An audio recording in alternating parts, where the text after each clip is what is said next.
नमस्कार, स्वागत है सबका सबसे अच्छे, सबसे उपयोगी और आपके सबसे प्यारे एजुकेशन ऐप यानी उत्कर्ष की मोबाइल ऐप पर।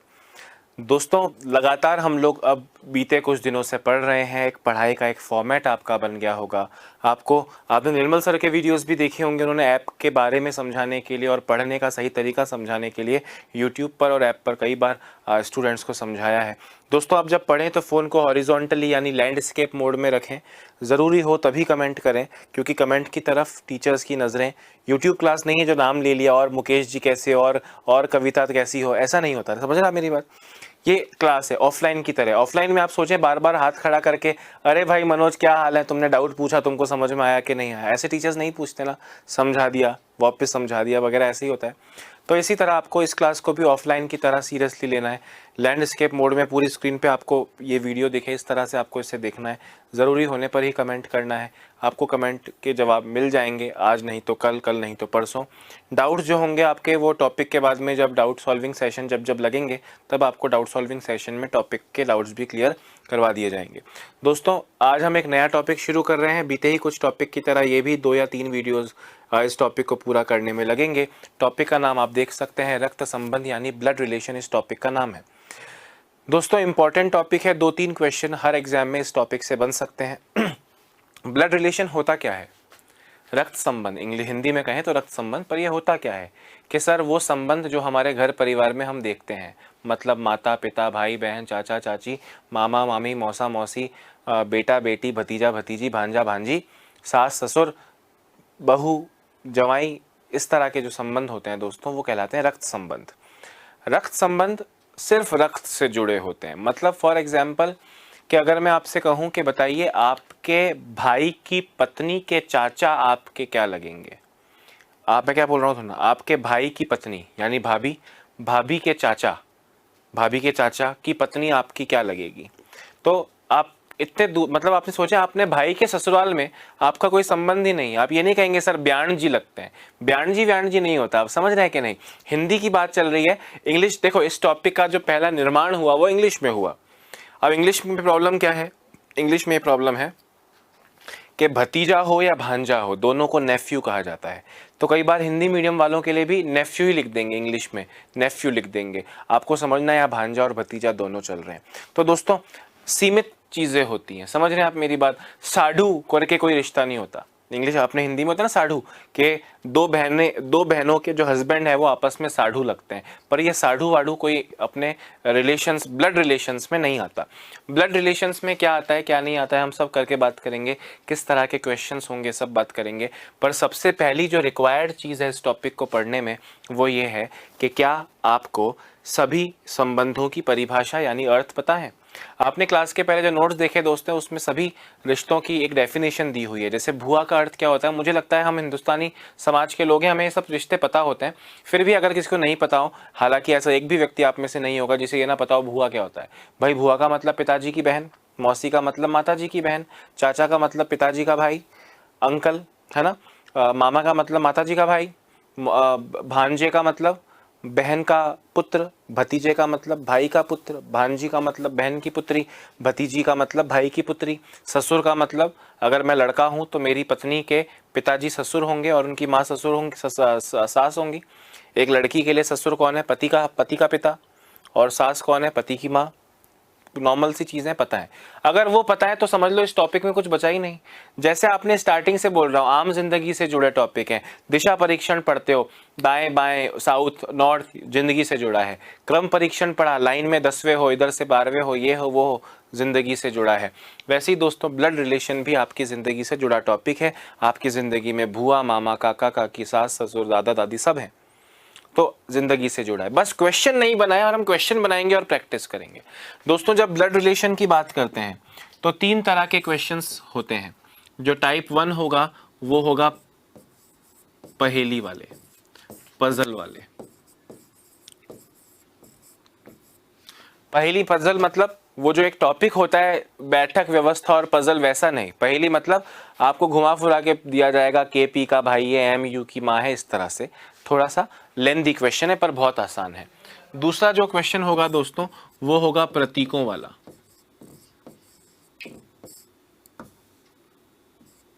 यानी सिंबल्स वाला।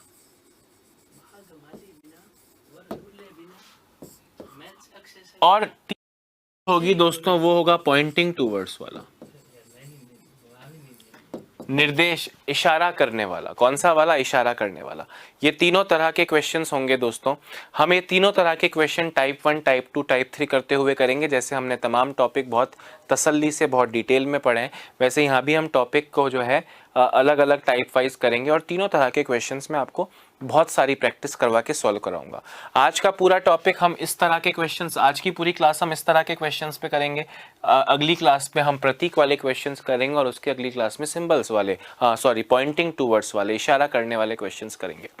दोस्तों ये किसी भी तरह का क्वेश्चन हो, देखो ये 3 तरह के क्वेश्चन बनते हैं, पर इन तीनों तरह के क्वेश्चंस को आपके लिए सॉल्व करने का एक ही तरीका है। मतलब अगले 5 मिनट में ये पूरा टॉपिक आपके सामने दोस्तों मक्खन की तरह हो जाएगा।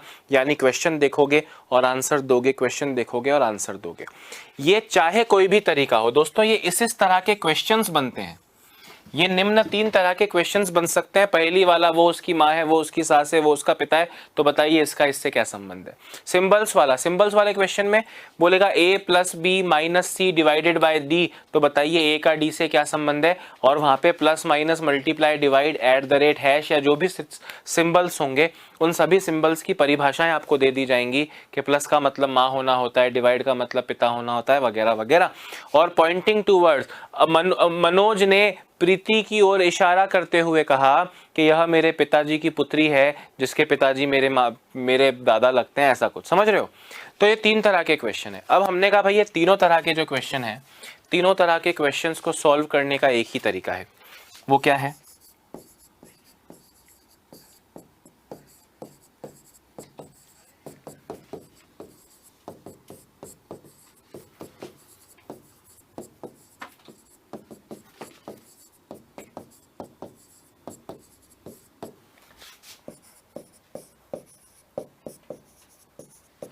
सभी तरह के प्रश्नों को हल करने का एक ही तरीका है। There is only one way to solve each and every type of question.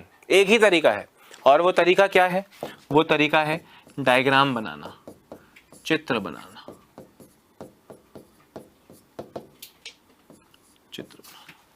चित्र बनाना, डायग्राम बनाना है। डायग्राम बनाओगे तो आपके सामने पूरा क्वेश्चन, इस टॉपिक का हर एक क्वेश्चन एक ही तरह से सॉल्व होगा। डायग्राम बनाना है, डायग्राम बन जाएगा तो कोई माई का लाल आपको क्वेश्चन का सही आंसर देने से नहीं रोक सकता।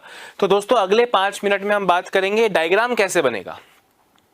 भाई इस टॉपिक में 2 चीजें काम की। एक तो रिश्तों की परिभाषा, मामा क्या होता है, मौसी क्या होती है, सास क्या होता है, दादी क्या होती है, पता है आपको। दूसरी चीज डायग्राम बनाना सीख जाओ। डायग्राम बनाना सीख जाओ तो ये पूरा टॉपिक दोस्तों आपको पूरा एकदम क्लियर हो जाएगा। अब हमारी जो मेहनत है, ये सब आपको लिखना नहीं है, वो हम एक एक करके पढ़ेंगे। तो तीनों तरह के क्वेश्चंस हैं। डायग्राम बनेगा, वो डायग्राम के बारे में जानते हैं। डायग्राम कैसे बनाएंगे हर क्वेश्चन में वो जानते हैं। जरा गौर से देखो, हमने कहा डायग्राम बनाने का सिंपल सा लॉजिक है।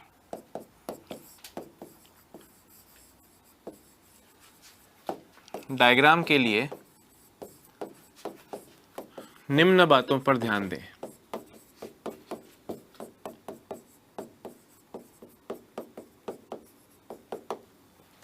दोस्तों डायग्राम बनाने के लिए निम्न बातों पर ध्यान दें। कौन सी बात? कि डायग्राम बनता कैसे है। दोस्तों सबसे पहली चीज डायग्राम बनाने के लिए जो इंपॉर्टेंट है वो है जेंडर। जेंडर यानी लिंग। देखो दोस्तों, मैं पुरुष हूं या मैं स्त्री हूं, इसका मेरे रिलेशंस पर बहुत असर पड़ेगा। अगर मैं लड़का हूं दोस्तों, जैसे एक लड़की है, एक लड़की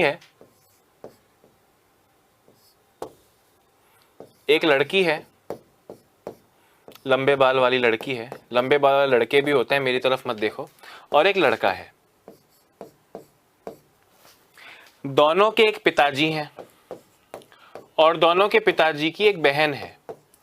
पिताजी की ये बहन यानी भुआ हुई। दोस्तों ये जो भुआ है, भुआ तो इन दोनों के लिए है, पर अपनी भुआ के लिए लड़की तो भतीजी कहलाएगी और लड़का भतीजा कहलाएगा। मतलब एक ही भुआ है दोनों की, पर दोनों में से एक भतीजा है और एक भतीजी, ये अलग रिश्ता हो गया। ऑप्शंस में एक होगा भतीजा, एक होगा भतीजी, तो जेंडर पे डिपेंड करता है कि हम किसी के लगते क्या हैं।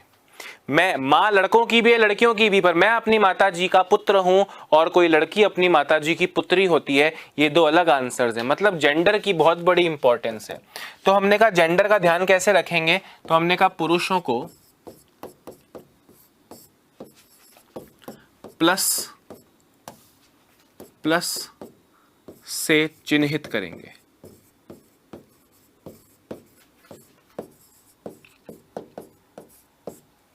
प्लस से चिन्हित करेंगे। एग्जाम्पल दे रहा हूं कि अगर हमें किसी को पुरुष दिखाना है, ए किसी आदमी का नाम है ए, और अगर हम उसके ऊपर छोटा सा प्लस लगा रहे हैं तो हम दिखा रहे हैं कि ए इज अ मैन, ए एक पुरुष है।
उसी तरह दोस्तों, अगर हमें महिलाओं को चिन्हित करना हो तो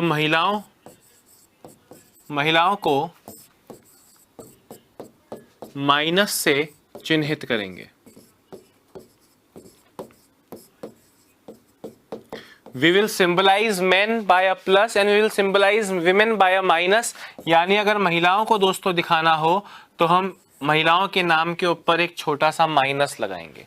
ये प्लस और माइनस का, गणित वाले प्लस और माइनस से कोई लेना देना नहीं है, just a way to symbolise, चिन्हित करने का तरीका है, ताकि डायग्राम में जब आप किसी के नाम के ऊपर प्लस या माइनस लगा हुआ देखो तो आपको याद आए अरे ये लड़का है, अरे ये लड़की है।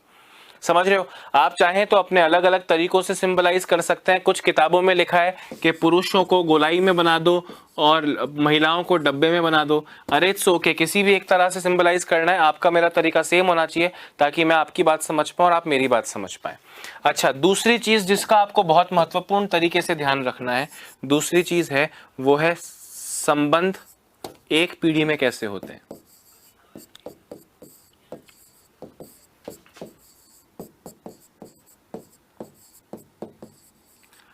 दोस्तों एक पीढ़ी के संबंध कैसे होते हैं। अब आप मुझे बताओ भाई, आपके पिताजी माताजी तो आपसे पिछली जनरेशन, पिछली पीढ़ी के लोग हैं, आपकी संतान आपसे अगली पीढ़ी में है।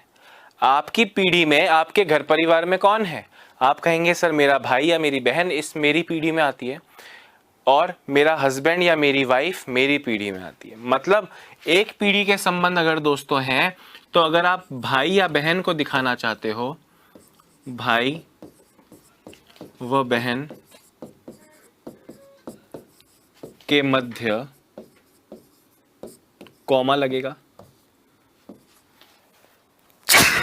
सॉरी कॉमा लगेगा, और पति व पत्नी के बीच एरो लगेगा। क्या मतलब हुआ दोस्तों, मेरा ध्यान से सुनना। इससे मेरा ये मतलब हुआ कि अगर मैं किसी को भाई या बहन दिखाना चाहता हूं तो उनके वो एक लाइन में बनेंगे, और एक लाइन में बनेंगे तो उनके बीच में कॉमा लगेगा। अगर मैं इन तीनों के बीच में कॉमा लगा रहा हूं, इसका मतलब मैं इनको भाई बहन दिखाने की कोशिश कर रहा हूं। हो सकता है ये तीनों भाई हों तो तीनों के ऊपर प्लस लग जाएगा, हो सकता है ये तीनों बहनें हो तो तीनों के ऊपर प्लस लग जाएगा, हो सकता है दो भाई हो एक बहन हो।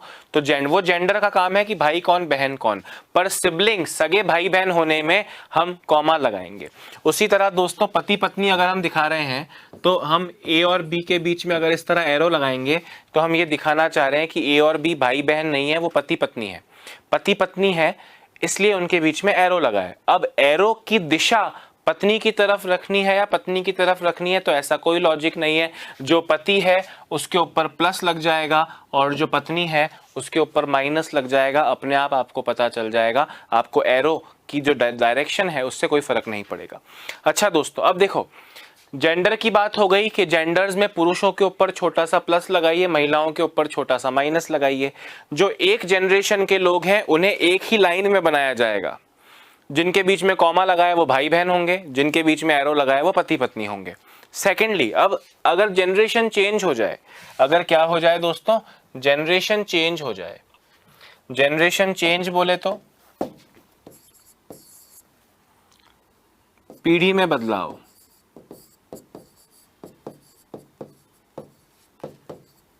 तो हमने कहा सिंपल सी बात है भाई, इसमें घबराने की बात नहीं है। पहले वाली जो जनरेशन है, पीढ़ी है, वो ऊपर बनेगी,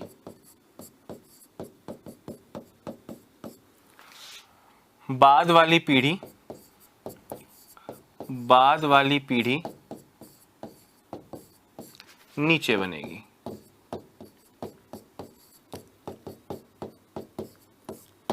एग्जाम्पल दे रहा हूं, देखना कि जो माता पिता होंगे वो ऊपर और जो संतान होगी वो इस तरह नीचे आएगी। अब दोस्तों आपको ये लग रहा होगा, देखो दोस्तों ये डायग्राम बनाने में तो ये तीन चीजें ही हैं, कोई चौथी चीज नहीं है। अब आपको ये लग रहा होगा अच्छा माता पिता ऊपर, मेरे कहने का क्या मतलब है, ध्यान से सुनना। सपोज करो ए और बी भाई बहन है तो उनके बीच में कॉमा लग गया, जो भाई है उसके ऊपर प्लस, जो बहन है उसके ऊपर माइनस। ए के अगर पिताजी हैं, सपोज करो एक्स, और माताजी हैं वाई, तो पिता और माता यानी ये दोनों तो पति पत्नी, इनके बीच में एरो लग गया। इनकी संतान ए है तो बी भी इन्हीं की संतान होगी। सपोज करो मैं यहाँ बी एक लड़की है, एरो के साथ में यहाँ लिख रहा हूँ सी, तो लड़की है उसका विवाह हुआ है सी नाम के लड़के से। और सपोज करो कोई पी यहाँ पे लिख रहा हूँ, ए से उसकी शादी हुई है, ए लड़का है तो पी लड़की हो जाएगी, यानी पी और ए पति पत्नी, बी और सी पति पत्नी। एक्स और वाई के बच्चे तो ए और बी हैं, अब बच्चों की शादी जिनसे हुई है वो जमाई और बहू हो जाएंगे। अब सपोज करो ए का बच्चा बनाता हूं मैं, ए का बच्चा बनाता हूं सपोज करो यू, और वी और जेड, दोनों के ऊपर माइनस है, दोनों के ऊपर, इसके ऊपर प्लस है, मतलब यू इन दोनों का भाई है, ये दोनों यू की बहनें हैं। अब ये बहनें हैं और ए के बच्चे हैं, ए के बच्चे हैं तो पी के भी बच्चे हुए। दोस्तों पी के बच्चे हुए तो ए की बहन बी है तो बी के लिए ये लोग भतीजा भतीजी हुए, और एक्स और वाई के लिए ये तीनों पोता पोती हुए। पी इनकी माँ हुई, ए इनका पिता हुआ, बी इनकी भुआ हुई और सी इनका फूफा हुआ।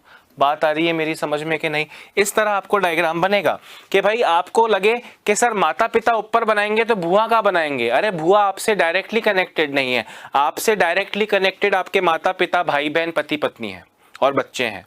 भतीजा कैसे दिखेगा? तो भतीजा आपसे कनेक्टेड नहीं है, भतीजा आपके भाई से कनेक्टेड है, आपके भाई का बच्चा तो आपका भाई बनेगा आपके पड़ोस में, और उसके नीचे आप उसकी माता, उसके बच्चे आएंगे, भतीजा भतीजी दिख जाएगा। दादा दादी कैसे दिखेंगे? तो दादा दादी आपके कुछ नहीं लगते, आपके माता पिता हैं, और उनके भी माता पिता आपके दादा दादी लगते हैं। तो अल्टीमेटली तो माता पिता, भाई बहन और उसके नीचे की 3 पीढ़ी में कॉमा एरो लगता जाएगा और चीजें चलती जाएंगी। आपको विशेष ध्यान किसका रखना है? जेंडर का रखना है, कि जब भी आपको किसी चीज का जेंडर पता लगे उसे एज सून एज पॉसिबल आपको बनाना है। दोस्तों मैं आपसे क्या कहना चाह रहा हूं कि अभी ये जो थ्योरेटिकल चीजें आपने समझी हैं, आपको इनसे चीजें थोड़ी कम समझ में आएंगी जब एक एक करके आप जो है क्वेश्चंस करोगे ना, तब आप देखना कि कैसे अगले 1-2 क्वेश्चन यानी अगले 5 मिनट में आपको इस टॉपिक का पूरा सार समझ में आ जाएगा। एक बार आप इसे फटाफट लिख लीजिएगा। हालांकि जो क्लास के पहले नोट्स मिले और जो क्लास के बाद में इसका PDF मिलेगा, उस दोनों में आपको ये चीज़ें मिल ही जाएंगी। आपको ज़्यादा लिखने की ज़रूरत है नहीं। आपको ये समझ में आने की ज़रूरत है कि जेंडर का विशेष ध्यान रखना है। एक जनरेशन में एक लाइन में लिखना, कॉमा या एरो लगाना, और पीढ़ी में बदलाव, माता पिता ऊपर संतान नीचे, इतनी सी बात आपको रखनी है। क्लियर है या नहीं है? अच्छा अब सुनो, लिख लेना बाद में PDF में से। चलो 30 सेकंड्स दे रहा हूं, जल्दी लिख लो।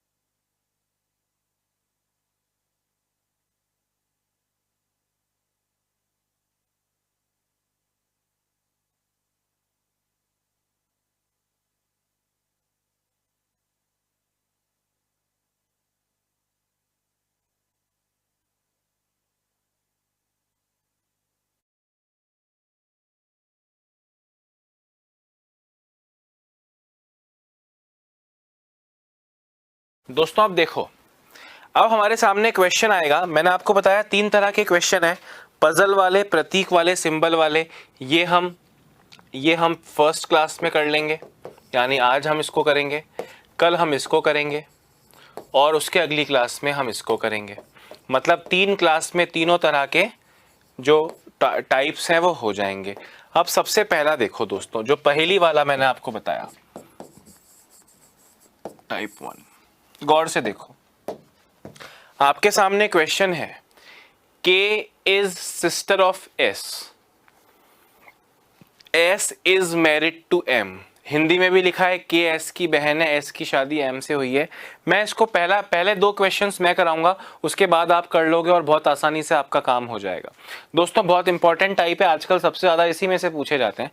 ध्यान से देखना, K is sister of S, K S की बहन है। दोस्तों कौन बहन है?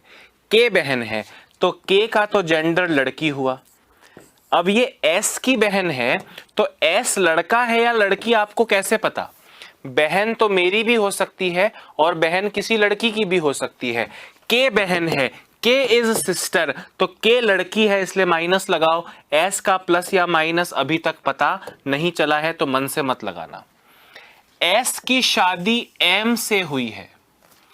S लड़का है या लड़की नहीं पता, पर उसका विवाह M से हुआ है, तो पति पत्नी के बीच में तो दोस्तों एरो लगता है। S का विवाह M से हुआ है। M R का पिता है। दोस्तों M पिता है मतलब आदमी है।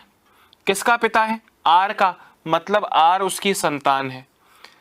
R लड़का है या लड़की नहीं पता, क्योंकि पिताजी तो लड़का लड़की दोनों के होते हैं, पर M अगर आदमी है तो S लड़की होगी। ये फाइनल हो गया, क्योंकि आदमी का विवाह औरत से ही हुआ होगा। 377 हटी हुई मत समझना भाई। M आदमी है, पिता है, तो S औरत होगी, और अगर M पिता है R का, तो S माँ भी हो गई R की। अच्छा फिर क्या बोल रहे हैं? Q P का बेटा है। क्या आपके पास यहां कहीं पे Q या P है? नहीं, आपसे बोला Q P का बेटा है, तो Q बेटा हो गया, P उसके पिताजी है या माताजी अभी तक नहीं पता। फिर आपसे बोल रहे हैं S P की मां है, S P की मां है, एस पी की माँ नहीं है दोस्तों, एस पी की सास कर दो इसको, इंग्लिश में मदर इन लॉ लिखा है, क्या कर दो इसको, सास। एस पी की सास है। अच्छा अब मुझे बताओ, एस पी की सास है, हमने कहा ठीक है इसको बाद में यूज कर लेंगे। एम का एक ही बेटा है और कोई बेटी नहीं है, एम का एक ही बेटा है, मतलब ये जो संतान थी ये बेटा है और कोई बेटी नहीं है, मतलब इकलौती औलाद है और वो भी लड़का है। अब आप देखो, एस पी की सास है, एस को सास बनना है पी की, तो एस पी की सास कैसे बने, अपने पुत्र का विवाह करवा दे पी से। भाई एस का एक पुत्र है, पुत्र से किसका विवाह करवा दिया, पी नाम की लड़की से, तो एस सास हो गई पी की, बेटे की वाइफ बहू, और बहू के लिए एस सास। फिर आप आओ, आपने लिखा था पी का बच्चा है क्यू, तो पी का बच्चा है क्यू, क्यू लड़का था, पी का जेंडर माइनस मिल चुका है। फिर आपसे कह रहे हैं के का विवाह टी से हुआ है, के ये रही एक लड़की है, इसका विवाह टी से हुआ है, ये महिला थी तो ये पुरुष हो जाएगा।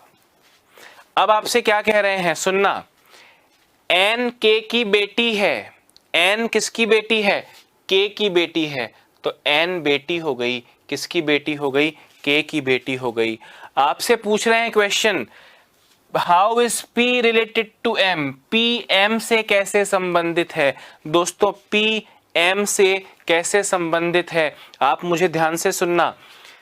पी और एम, एम का एक बेटा है, बेटे की पत्नी यानी पुत्रवधू, पुत्रवधू के लिए एम ससुर लगा, यानी एम तो है ससुर, एम तो है ससुर, और पी है डॉटर इन लॉ यानी पुत्रवधू।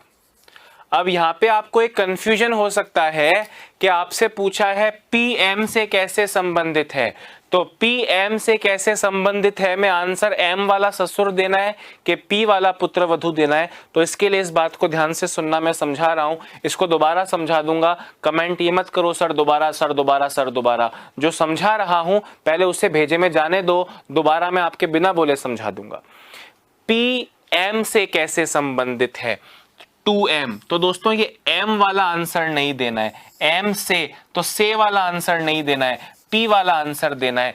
पी कौन है, पी पुत्रवधू है, तो डॉटर इन लॉ पुत्रवधू आपका करेक्ट आंसर होगा।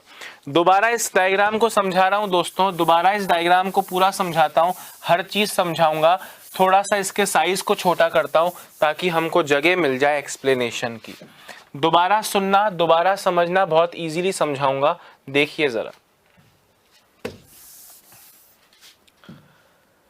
आपसे कह रहे हैं के इज सिस्टर ऑफ एस, के एस की बहन है, तो आपने के को बहन बना दिया एस की, एस का जेंडर नहीं पता, एस की शादी एम से हुई, एस की शादी एम से हुई, दोनों में से कौन पति कौन पत्नी नहीं पता। एम आर का पिता है, तो एम पिता हो गया आर का, आर लड़का है या लड़की नहीं पता। क्यू पी का बेटा है, क्यू किसका बेटा है, पी का, तो पी उसके माता या पिता होंगे। एस पी की सास है, एस पी की क्या है दोस्तों, सास है, सास है, एस पी की सास है। एस को पी की सास बनने के लिए क्या करना पड़ेगा, अपने पुत्र या पुत्री का विवाह पी से करवाना पड़ेगा, ताकि अगर ये लड़का हो तो ये बहू हो जाए, तो भी बहू के लिए सास है, और ये लड़की है तो लड़की से शादी करने वाला यानी जवाई हो जाए, जवाई के लिए भी वो सास है। एम आदमी था इसलिए एस का महिला होना जरूरी है। अच्छा, पी का एक संतान है क्यू जो कि लड़का है। फिर आपसे बोल रहे हैं एम का एक ही बेटा है और कोई बेटी नहीं है, एम की ये जो संतान है लड़का है, क्योंकि इसकी लड़की तो है नहीं, एक ही बच्चा है वो लड़का है, तो पी बहू हो जाएगी और ये क्यू आर और पी दोनों का पुत्र हो जाएगा। के का विवाह टी से हुआ है, के ये रहा, इसका विवाह टी से हुआ है, के महिला थी तो टी पुरुष हो जाएगा। एन के की बेटी है, एन किसकी बेटी है, के की बेटी है। पहला क्वेश्चन आपसे पूछा how is P related to M, दोस्तों 2m को देखो, m से, सटीक तरीका बता रहा हूं आंसर देने का, पूरा डायग्राम आपको दिख गया है। देखो दो बहनें हैं K और S, एक बहन का हस्बैंड T, एक बहन का हस्बैंड M। इस बहन K की एक पुत्री है N, S और M का एक पुत्र है R। इस पुत्र की पत्नी है P, और पत्नी का पुत्र कहो या R का पुत्र कहो, कौन है? Q है। भाई सिर्फ P का बच्चा तो हो नहीं सकता, R और P दोनों का ही होगा। सबका जेंडर पता चल गया, पूरा परिवार एक दूसरे से कनेक्टेड है पता चल गया। अब आपको क्वेश्चन में किन दो लोगों का नाम लिखा है? P और M का। पहले ये P और M देखो, ये P है और ये M है। बेटे की पत्नी पुत्रवधू कहलाती है, और पुत्रवधू के लिए पति का पिता ससुर कहलाता है। यानी M तो इसमें ससुर है, M तो इसमें क्या है? ससुर, और P इसमें है पुत्रवधू। पर P और M में से क्या आंसर देना है? जैसे मैं आपसे पूछूं मैं आपका क्या लगता हूं, तो टीचर आप मेरे क्या लगते हो? स्टूडेंट, दो अलग अलग आंसर है, क्योंकि कभी मेरे से आपका, कभी आपसे मुझका, दो तरह से क्वेश्चन पूछा जा सकता है। P M से कैसे संबंधित है? मतलब M के लिए P कौन है? M के लिए P पुत्रवधू है। तो मैं क्या टिप दे रहा हूं, सुनना, ये से वाला 2M वाला, ये से वाला आंसर नहीं देना है, बिना से वाला आंसर देना है। तो P कौन है? सर P पुत्रवधू है, पुत्रवधू डॉटर इन लॉ आपका करेक्ट आंसर हो गया। ऐसे और क्वेश्चंस करेंगे, एक बार में 100% समझ में नहीं आएगा, मैं तरीके से हर चीज आपको एक एक 1 बाय 1 स्टेप बाय स्टेप करवाता रहूंगा।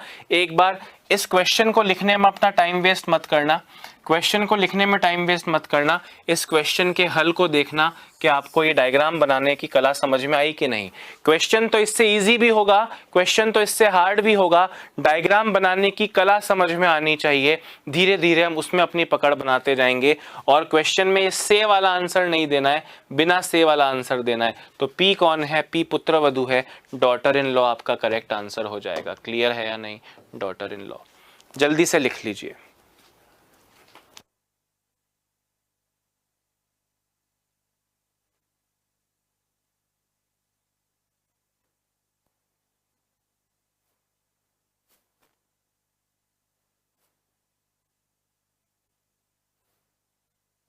देखो इसको आपको लिखने में टाइम वेस्ट नहीं करना है, लिखने में टाइम वेस्ट नहीं करना है, पीडीएफ में से देख लेना जरा। देखो अगला क्वेश्चन, सेम क्वेश्चन है, वही वाली पजल है, उस पे ही सेकंड क्वेश्चन पूछा है। हाउ इज के रिलेटेड टू आर? के का आर से। तो दोस्तों के और आर कौन कौन है? के और आर कौन कौन है? के ये रहा, आर ये रहा। बहन का पुत्र भांजा और माता की बहन मौसी। के मौसी है, आर भांजा है। के मौसी है, के तो है मौसी, और आर है भांजा। पर आंसर कौन सा देना है? मौसी वाला देना है या भांजे वाला देना है? आर से 2R, तो आर वाला आंसर नहीं देना है, के वाला आंसर देना है। के कौन है? सर के मौसी है, मौसी का मतलब आंटी है, तो आंटी आपका करेक्ट आंसर हो जाएगा। हालांकि मौसी कहें तो ज्यादा करेक्ट होगा, पर क्योंकि अंग्रेजी में इस टॉपिक का गठन हुआ है तो कई बार मौसी की जगह आंट मिल सकता है, आंट की जगह मैटरनल आंट भी कहा जा सकता है। दोस्तों ये आपको समझ में आया? उस पीछे वाले हिस्से पे ही दो क्वेश्चन पूछे गए थे, बात आ रही है समझ में? Very nice.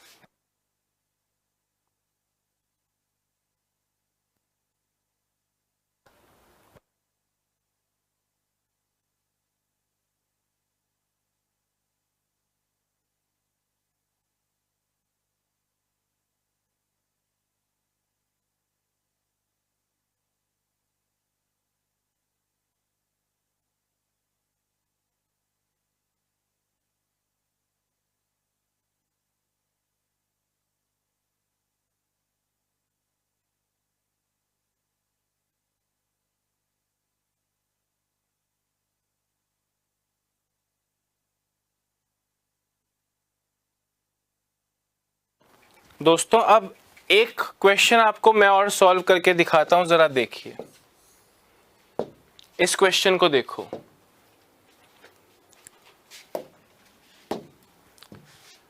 आपसे कहा S is the daughter of you, S U की बेटी है, वी के केवल 2 बच्चे हैं एस और वाई, पी बी का भाई है, वाई का विवाह डी से होता है, वी की केवल 2 बेटियां हैं, जे यू की माँ है, Y is married to D. V की केवल 2 बेटियां हैं, V has only 2 daughters, J U की माँ है, J is the mother of U, P का विवाह एस से होता है, P is married to S, J is married to L, J का विवाह एल से होता है, वी टी का पुत्र है। दोस्तों हमको इसका डायग्राम बनाना है, क्वेश्चन के साइज को थोड़ा छोटा कर दिया मैंने और हम क्वेश्चन का डायग्राम बनाने पे फोकस करते हैं। जरा देखिएगा इसी डायग्राम पे, जैसे पिछले वाले पे 2 क्वेश्चन थे, इस पे भी 2 क्वेश्चन है, तीसरा और चौथा, जिसका आंसर आपको देना है। क्वेश्चन देखो, S is the daughter of you, S is the daughter of you, S किसकी पुत्री है? यू की। दोस्तों एस पुत्री है, बेटी है किसकी? यू की। तो यू माताजी है या पिताजी, ये मुझको नहीं पता।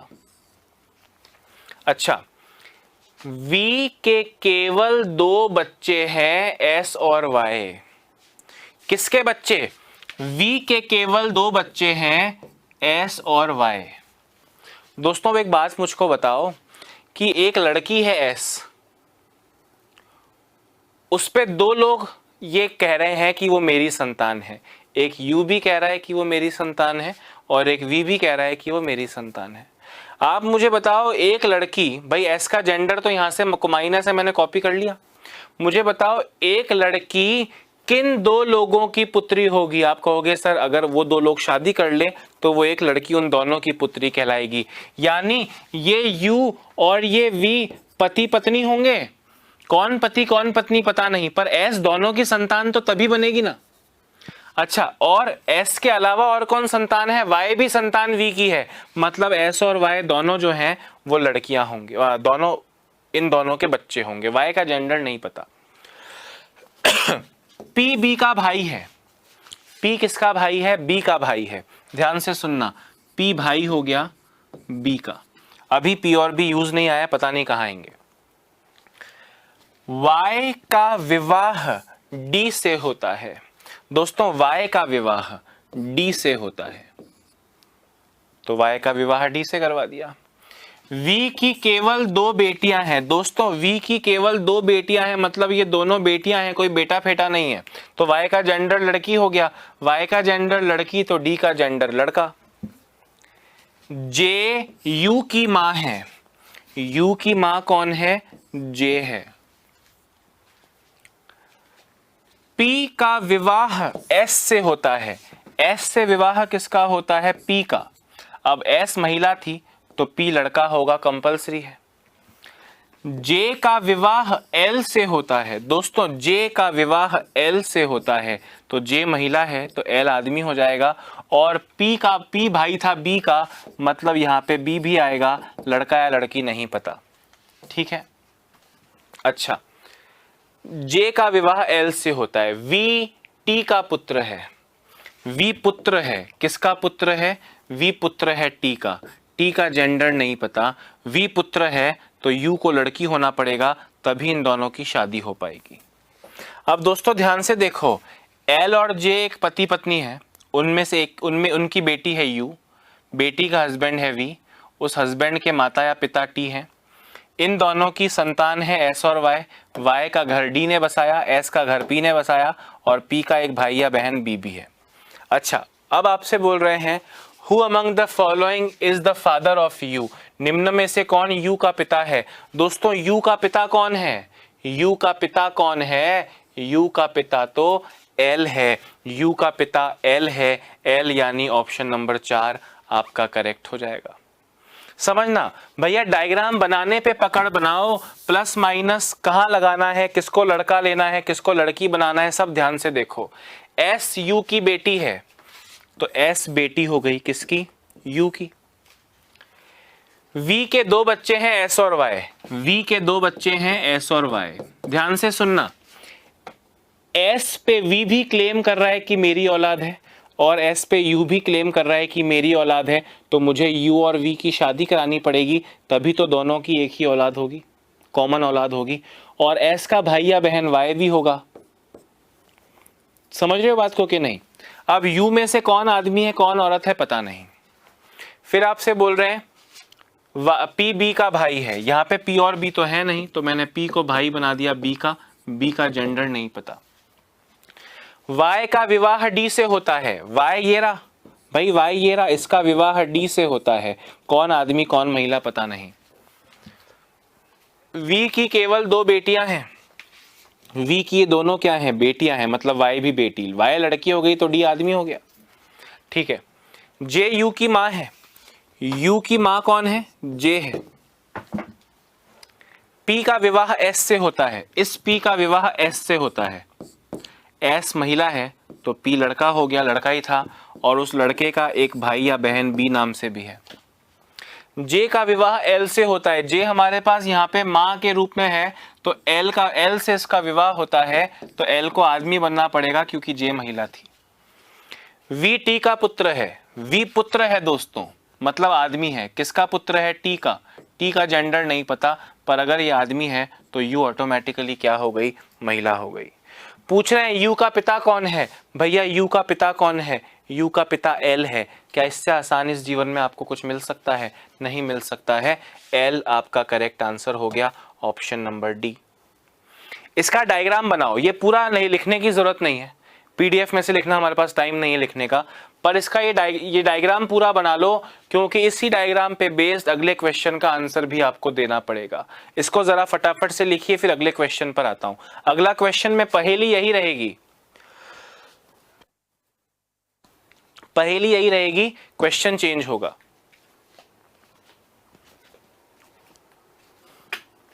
दोस्तों आपको लग रहा होगा कि सर आपने शुरुआत ही डिफिकल्ट क्वेश्चन से की है, तो दोस्त आप जब कंपटीशन एग्जाम के लिए पढ़ोगे तो there is nothing difficult, there is nothing easy, कुछ आसान और मुश्किल नहीं है, सब चीजें समझ में आ जाएंगी, लगातार बने रहोगे तो।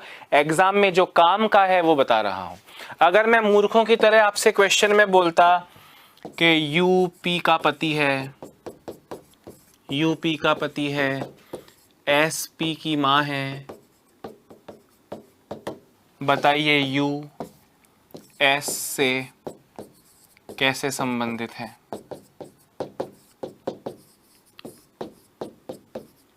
आप कहते हैं यू पी का पति है तो यू पति हो गया, पी उसकी पत्नी हो गई, एस पी की मां है, एस मां हो गई, तो यू एस से, यू दामाद है और एस सास से, एस से मतलब यू वाला आंसर देना, यू कौन है, सर दामाद है। पर मैं इतना इजी क्वेश्चन क्यों पूछूं जब एग्जाम में ही नहीं आ रहा। आप डायग्राम में उलझोगे, इसलिए तो उलझन भरा ही डायग्राम सिखा रहा हूं डायरेक्टली। मुझे पता है कि हम डायग्राम बनाने में उलझेंगे, और उस उलझन से निकल गए तो इजी तो अपने आप कर लोगे अगर कभी देख लिया तो। आप इस उलझन में फंसो, इसीलिए मैंने उलझन वाला ही क्वेश्चन आपको दिया है दोस्तों। ये आपका डायग्राम पूरा बना लो फटाफट से, इस पे बेस्ड अगला क्वेश्चन करना है। 2 बार मैंने बना के दिखा दिया, आंख फाड़ के देखोगे। अगर कमेंट करते हैं कुछ लोग, मैं पहली बार ही समझा रहा हूँगा और मेरे भाई कमेंट कर रहे हैं सर दोबारा, अरे पहली बार खत्म होता है उसके बाद दोबारा होता है, और तुम्हारे बिना बोले ही दोबारा होगा। आप कमेंट करो ही मत, क्योंकि मेरी नजरें नहीं जाएंगी। आप फोन को हॉरिजॉन्टल मोड में रखो, लैंडस्केप जिसे कहते हैं, लैंडस्केप मोड में रखो, चौड़ाई वाला। लंबा खड़ा रखोगे फोन को तो नहीं, चौड़ाई में, लैंडस्केप मोड टेक्निकली जिसे कहते हैं। बस वीडियो देखो, आनंद लो उसका, समझो। जो चीज़ समझ में नहीं आएगी, विश्वास करो सारे गुरुजी आपके एक्सपीरियंस्ड हैं, अपने आप पता है कौन सी चीज़ 2 बार समझाने में आएगी, कौन सी चीज़ 1 बार में। 2 बार समझा दिया, अगला क्वेश्चन आपको करना है। सेम क्वेश्चन है दोस्तों, who among the following is the sister in law of B. निम्न में से कौन बी की भाभी है। दोस्तों बी की भाभी कौन है, डायग्राम में देखो, बी की भाभी मतलब भाई की पत्नी, बी का भाई पी, उस भाई की पत्नी एस, तो बी की भाभी कौन हो गई, बी की भाभी हो गई एस, ऑप्शन 2 एस आपका करेक्ट आंसर हो जाएगा। तो बी की भाभी पूछा था, बी की भाभी कौन हो जाएगी मेरे भाई, एस हो जाएगी। कौन हो जाएगी, एस हो जाएगी।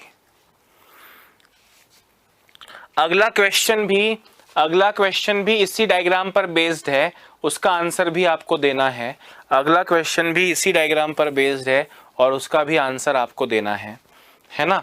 क्या पूछ रहे हैं देखो, how is V related to P, V P से।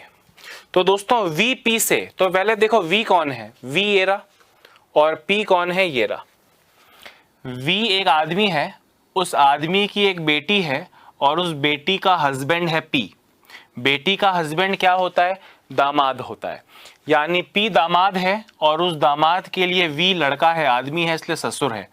P दामाद V ससुर, P दामाद और V ससुर। क्या बोल रहे हैं भैया, P तो है दामाद और V है ससुर।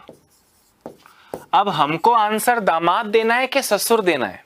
हमने कहा P से, तो से वाला आंसर नहीं, V वाला आंसर देना है। टू वाला आंसर नहीं देना है, V वाला आंसर देना है। तो V कौन है, ससुर है। ससुर मतलब father in law, father in law आपका करेक्ट आंसर हो जाएगा, ऑप्शन नंबर 1। तो दोस्तों पहला क्वेश्चन था ये वाला, के सिस्टर है एस, मुश्किल लगा, डायग्राम बनाने में थोड़े पसीने आए। अगली बार डायग्राम बनाने में मजा आया, उस पे 3 क्वेश्चंस के आंसर दे दिया आपने। अब डायग्राम आप खुद बनाओगे, मैं आपको टाइम दूंगा, रुकूंगा आपके लिए और इंतजार करूंगा मेरे भाइयों का कि वो मुझे सही आंसर देंगे। तो I will wait for your answers, कि आप उसका सही आंसर मुझ तक पहुंचाएं, आप उसका सही आंसर मुझ तक पहुंचाएं। Waiting for your answers. Question का आंसर दीजिए दोस्तों, क्वेश्चन का आंसर दीजिए। आपसे कह रहे हैं K is the brother of J, K is the brother of J, J is the mother of Y, J Y की मां है। Y is sister of T, Y T की बहन है। T की शादी Q से होती है, T is married to Q। S J का पिता है, S is father of J। S has only 1 daughter, S की केवल एक बेटी है।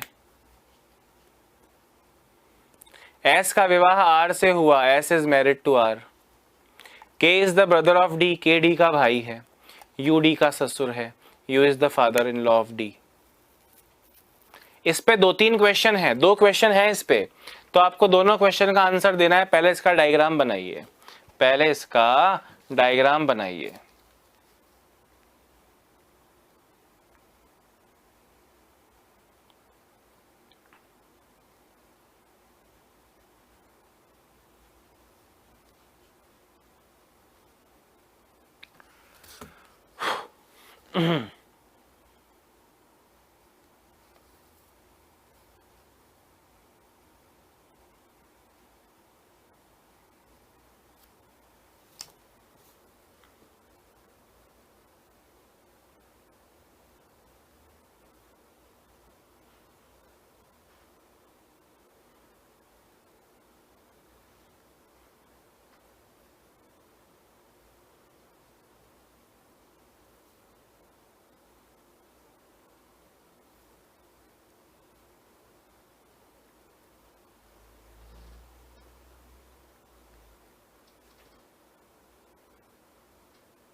हाँ भैया, डायग्राम बन गया क्या?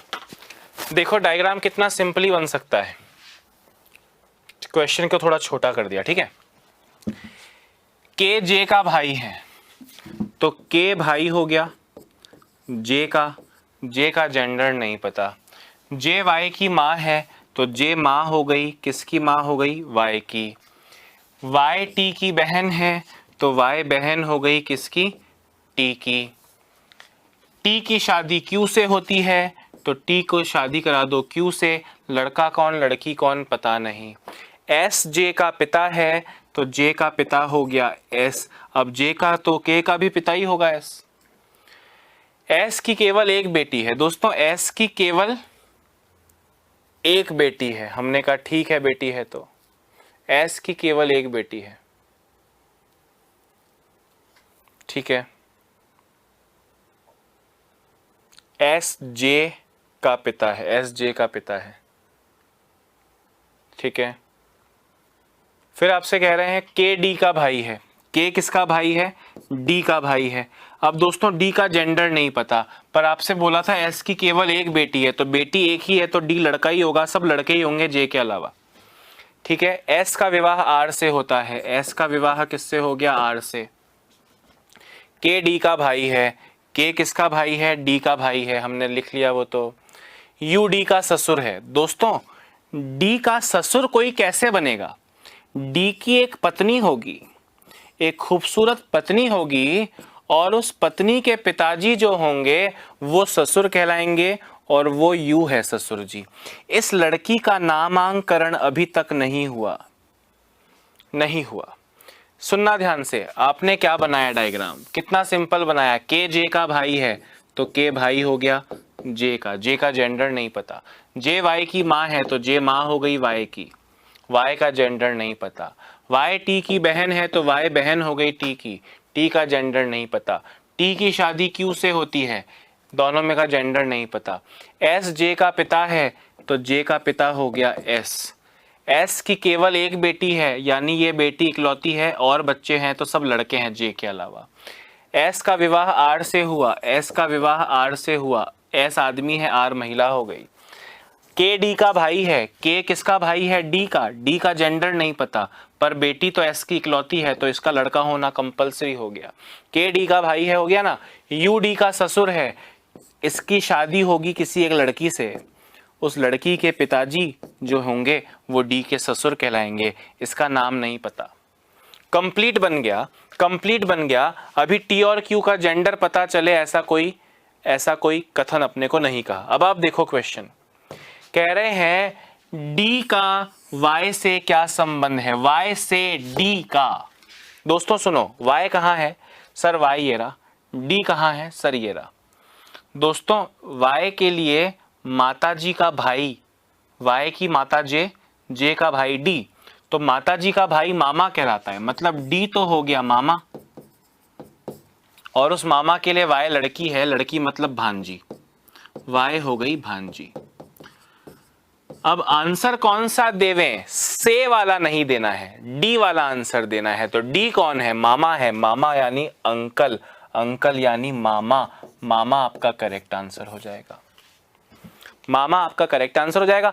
कई बार मामा के लिए मैटरनल अंकल का वर्ड यूज होगा। मैटरनल अंकल मतलब मम्मी के खानदान के लोग, दोस्तों जैसे चाचा, मौसा, फूफा सब अंकल हैं, मामा मौसा सब अंकल हैं, पर मम्मी के साइड, मम्मी के परिवार वाले मामा मौसा कहलाएंगे मैटरनल अंकल, और पिताजी के परिवार वाले चाचा फूफा कहलाएंगे पैटर्नल अंकल। तो सिर्फ अंकल लिखा है, ठीक है, कभी कभी मैटरनल या पैटर्नल भी लिखा होगा तो भी आप उसका अर्थ समझ जाइएगा। फिलहाल आंसर सी मामा आपका करेक्ट होगा। और इस बार 80% बच्चे, यानी पूरे कमेंट में मेरे एक या दो बच्चों पे नजर पड़ी है जिनका आंसर गलत आ रहा है, बाकी सबके आंसर ऑलमोस्ट सेम आ रहे हैं, ठीक है। मामा इज योर करेक्ट आंसर, आपका करेक्ट आंसर मामा हो जाएगा।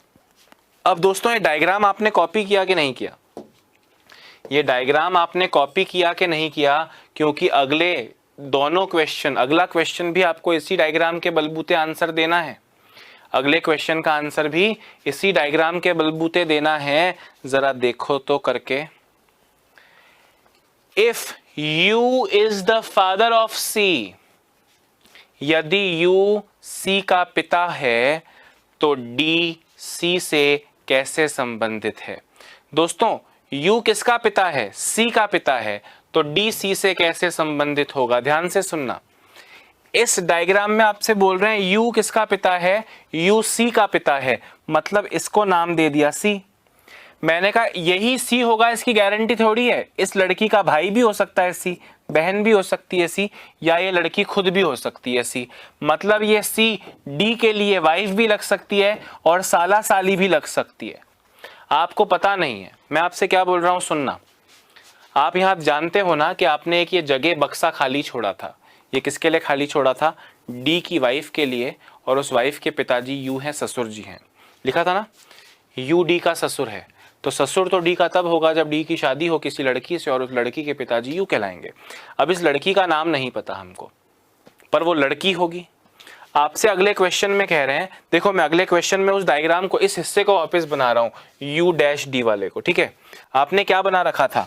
आपने बना रखा था यू डी का ससुर है, डी को आदमी दिखाया था, तो डी एक आदमी है, उसकी एक पत्नी है और उस पत्नी के पिताजी हैं यू।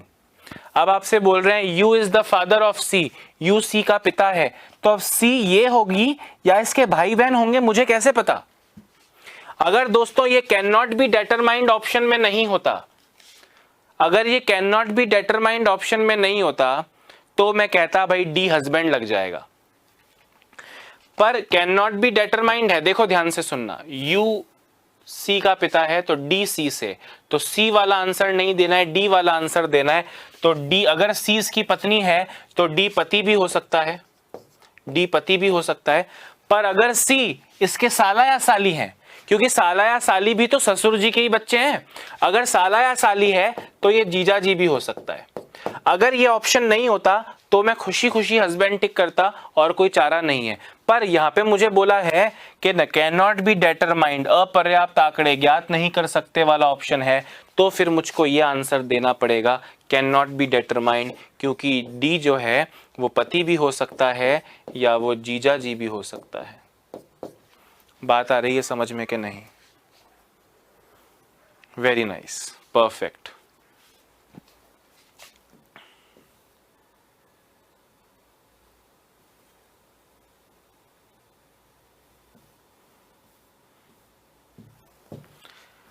हाँ जी दोस्तों, तो दोस्तों यहाँ पे हम इस क्लास को समाप्त करते हैं। आज की चीज़ों में थोड़ा थोड़ा पसीना आया होगा, एसी ऑन नहीं है आपका तो ज़्यादा आया होगा, पर अगर एसी है तो भी थोड़ा पसीना आया होगा, कूलर चल रहा है तो भी थोड़ा पसीना आया होगा, क्योंकि चीज़ें नई हैं और अटैक किया है सीधे आपने, तो अटैक करेंगे दोस्तों दुश्मन से, पसीना तो छुड़वा हमारा छूटेगा ही। तो मैं आपको एंड तक पूरा 100% एफिशिएंट बनाओ, इसके लिए आपको मुझ पर और उत्कर्ष पर पूरा भरोसा करना है। जिस भरोसे से आपने कोर्स लिया है कि अक्षय सर से पढ़ेंगे, निर्मल सर के गाइडेंस में ये होगा वो होगा, टेस्ट होंगे वो होंगे, सब कुछ होगा। और आप देख ही रहे हो कुछ दिन से, जब से जुड़े हो तब से आपको देखने को मिल रहा है everything is happening very nicely. तो सब कुछ उसी तरह से होगा दोस्तों, पर जहाँ पसीना छूटे वहाँ परेशान मत होना, जहाँ मुश्किलों का सामना करे वहाँ पे बोलना वाह वाह क्या बात है, वाह वाह क्या बात है। तो अभी के लिए दोस्तों इतना ही, आज होमवर्क नहीं दे रहा, स्टार्ट किया है, कल कंटिन्यू करेंगे। अपना ध्यान रखें, स्वस्थ रहें, मस्त रहें, bye bye, have a nice day.